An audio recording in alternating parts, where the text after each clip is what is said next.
Bonjour à toutes et à tous. L'Algérie a procédé mardi à l'introduction et à la mise en bleu de son projet de résolution Conseil de sécurité de l'ONU, recommandant à l'Assemblée générale l'admission de l'État de Palestine comme membre de l'Organisation des Nations Unies. Cette étape étant la dernière avant le vote du projet de résolution par les membres du Conseil de sécurité. En Palestine occupée, le bilan de l'agression génocidaire sioniste contre la bande de Gaza s'est alourdi à 33 899 martyrs et 76 664 blessés. Depuis le 7 octobre dernier, ont indiqué ce mercredi les autorités palestiniennes de la santé.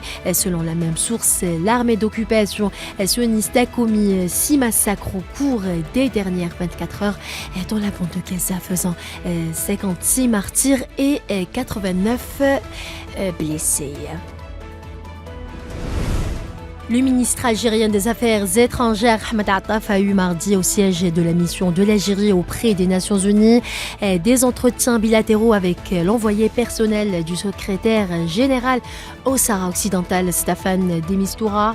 Les entretiens ont porté sur les démarches et les efforts onusiens visant à relancer le processus politique avec la participation des deux parties au conflit, le Front Polisario et le Royaume du Maroc, en vue de parvenir à une solution politique qui garantissent le droit du peuple sahraoui à l'autodétermination. Le secrétaire général de l'ONU, Antonio Guterres, a exprimé sa reconnaissance envers son représentant spécial pour la Libye et chef de la mission d'appui des Nations Unies en Libye, Abdoulaye Bathily, après que ce dernier ait démissionné de son poste. Plus de 3 millions d'électeurs sont appelés aux urnes ce mercredi en Croatie pour élire leurs représentants au Parlement pour un mandat de 4 ans. Selon la Commission électorale centrale, 2302 candidats sont en lice pour les sièges du Parlement, dont 82% de femmes.